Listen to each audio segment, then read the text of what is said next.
akụkọ ụwa na njikọta mgbasa ozi ABS. Ụtụtụ nwanụ ndị be anyị n'akụkọ ụwa nkọtụtụ tata ndị Federal Road Safety Corps amalitego ime ngagharị wee na-ada aka na ntị banyere ndị na-enupụ isi n'iwu okporo ụzọ. Anambra Petros ekwupụtaga adịm njikere ha ịkwalite ezi ọchịchị na ịkwụba aka ọtọ n'ọlụ oyibo. Gọọmenti etiti ewulitego Primary Health Care Center maka ebe a na-agba ọgwụ anụmanụ iji wee kwalite mmepụta ụmụ anụmanụ. Ndị nna na Afghanistan na-erezi ụmụ ha ere ka ha wee nwee ike ịdị ndụ. Ka agbapụ ya ọsọ ha mba obi ajụrụ soke. Federal Road Safety Corps FRSC eguzobego ịchụnta nkwado n'ala anya bụ Naijiria gbaa gburugburu akpọrọ Operation Guduma iji wee buo agha megide ndị na-enupụ isi n'okporo ụzọ, ndị na-enweghị akara njirimara plate nọmba maọbụ ndị na-ebu oke ibu, ndị na-enupụ isi n'iwu okporo ụzọ. Eguzobere ya bụ ịchụnta nkwado anọ ka dịka a na-agbasi mbọ ike ịkwalite ọdịmma nke ndị nwere n'okporo ụzọ ya na ezi nchekwa gbasatara ya dịka esi emetụta ndị na-ebu moto adịgboroja a na-enweghị ezi njirimara dị mma. Chibuzo Obidike wetara anyị akụkọ. Mwube ahụ Assistant Corps Marshal Etualioko kwuru na ọrụ ahụ bụ nke dị mkpa n'ihi na nwere ndị na-ejigasị akara ụgbọala ndị adịgboroja. Ọ kọwara na ndị ohi bụkwa ndị na-eji ya bụ akara ụgbọala iji wee gafere ndị nchekwa nọ n'ụzọ. Oko kọwara na eme ya bụ ihe ha ga-achọpụtakwa ndị akara ụgbọala ha megoro ochie. Ọ dọziri ndị ọrụ FRSC aka na ntị ka ha gbaa mbọ kwụsị ịna ego aka azụ ma ha nọrọ ọrụ. O kwukwe na ya bụ amụma bụ nke a ga-eme abalị 5 bido n'ọnwa Mee 18 wee luo n'ọnwa Mee 22 bụ nke a ga-eme na ụfọdụ steeti nke gụnyere Anambra, Enugu, Delta nakwa Rivers, ebe onye sektọ kọmanda nke Anambra Bridget Asekono were nkwa na ndị ọrụ ya bụ ndị ga-arụ ya bụ ọrụ nke ọma. Kụnye ezi ọchịchị na ịkwụba aka ọtọ na ngalaba niile nke okwe ndọrọndọrọ. Ndị nọ na Anambra Patriots enweghị mkparịta ụgbọ ha na Chief Azubike Ekweọzọ banyere nlegara anya na ọ ga-anọchite anya Awka North and Federal Constituency. Chief Ekweọzọ a na-etu Ide Global nwere mkparịta ụbọbọ ha na ndị otu a si n'Awka North and South Federal Constituency n'ọgbakọ a nwere na Anambra Patriots Secretariat bụ nke dị n'Awka. Emmanuel Okonkwo wetara anyị akụkọ.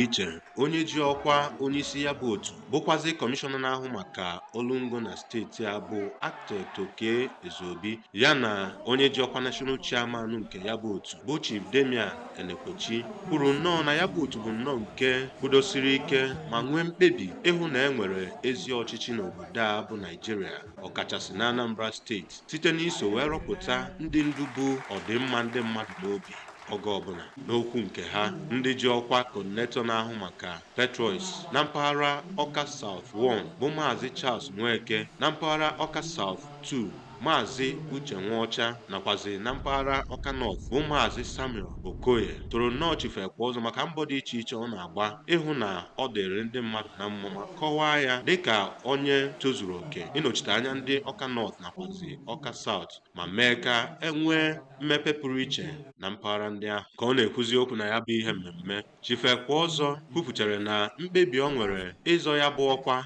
bụ nnọọ ihe kpatara ya bụ ọkwa ọ na-anụ ya n'obi ime ka ọ dịrị ndị Awka North nakwazi Awka South Federal Constituency na mma ma mee ka e nwee mmepe tọrọ atọ na mpaghara ebe ahụ gbaa gburugburu, ebe ọ gụpụtara ọrụ ugbo, ịlụ ọrụ ngo dị iche iche, inwe nchekwa ndụ na akụnụba nakwazi ịrụ ụlọ nye ndị ya bụ constituency dịka ebe dị iche iche ọ ga-alụ ọrụ, ebe ọ kpọkụzi ndị nọ na mpaghara Awka North nakwazi Awka South ka abụ ndị ga-agbanyesi ike inye ya nkwado wee mee ka ebumnobi ya iweta ezi ọchịchị tọrọ atọ bụrụ ya ga-apụta ihe.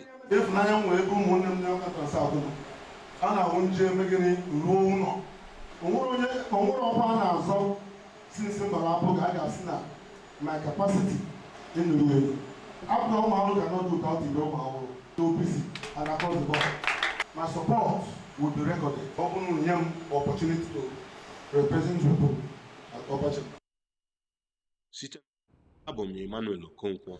Anambra State Ace Control Agency Ansaka achịkọbago ọgbakọ n'ụdịpụrụ nnukwu iche na obi gọọmenti bụ nke dị n'Awka ịkpọkọta ndị okwu na-ada agbọnwa ndị 20 n'ọnụọgụ n'izu okwu banyere ibu agha megide nje HIV. ya bụ ọgbakọ anọ bụ ka egosi onye bụ executive director Ansaka bụ Dr. Nkem Okeke ya na ọgbakọ enwere n'ụdị pụrụ nnukwu iche bụ igosi ebumnobi afọ 2026 ga-apụta afọ 2028 ka maka ndị ga-esonye ka agbata ọsọ enyemaka wee chụọ ụmụ ọrịa ndị ọsọ ukwu eru ala mere ihe aka mgba dị iche iche dịka o si metụta na Anambra steeti.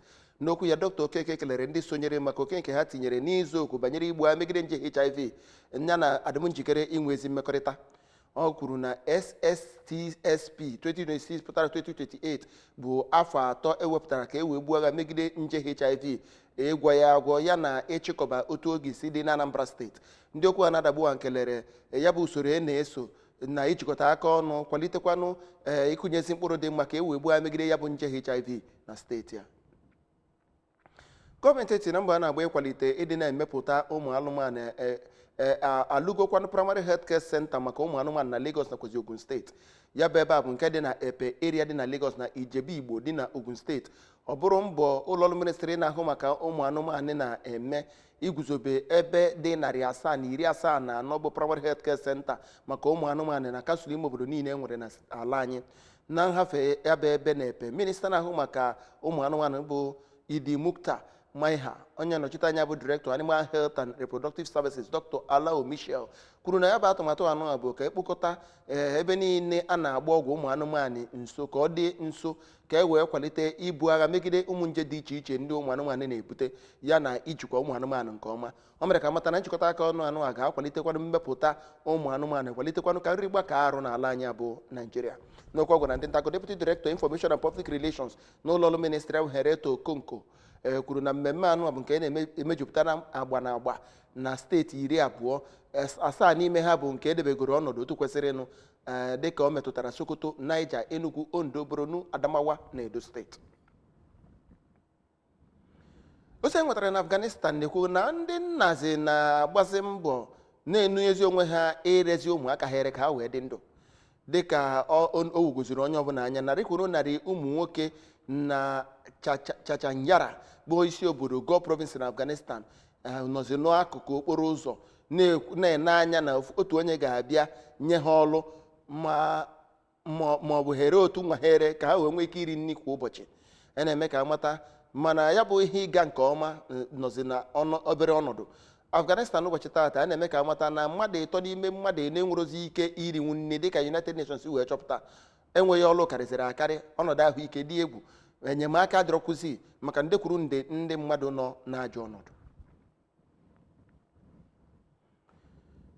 AFC Remens, onye na-echere ha bọọlụ bụ Ato Okonkwo edebego Mmaduka Okoye na Stanley Nwabarị n'akụkụ dịka na-akwadozi ike maka 2026 Unity Cup.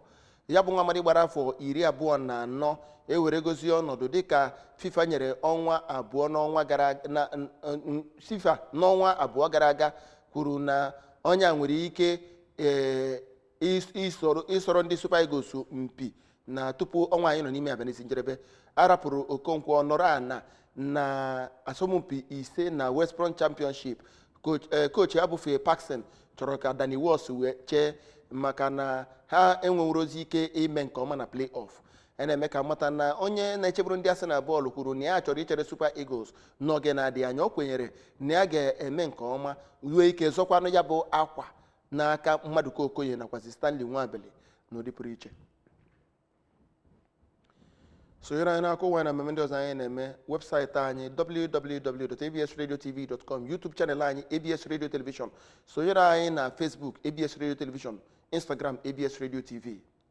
Anyị kọrọ gị na ndị Federal Road Safety Corps emebego mmemme ka e wee gbochie ndị na-enupụ isi n'iwu okporo ụzọ. Anambra Petros ekwupụtaga m njikere ịkwalite ezi ọchịchị. Gọọmenti etiti ewulitego ebe a ga na-ahụ maka ịgba ọgwụ ụmụ anụmanụ ka e wee kwalite mmepụta na ọzụzụ ụmụ anụmanụ. Ndị nna na Afghanistan herezi ụmụaka ha ere ka ha wee nwee ike dị ndụ. Kwee na ọgụ na ndị otu ọlachọkọbara akụ aha mbụ Obi Ajụlụso Okeye ka ọ dị.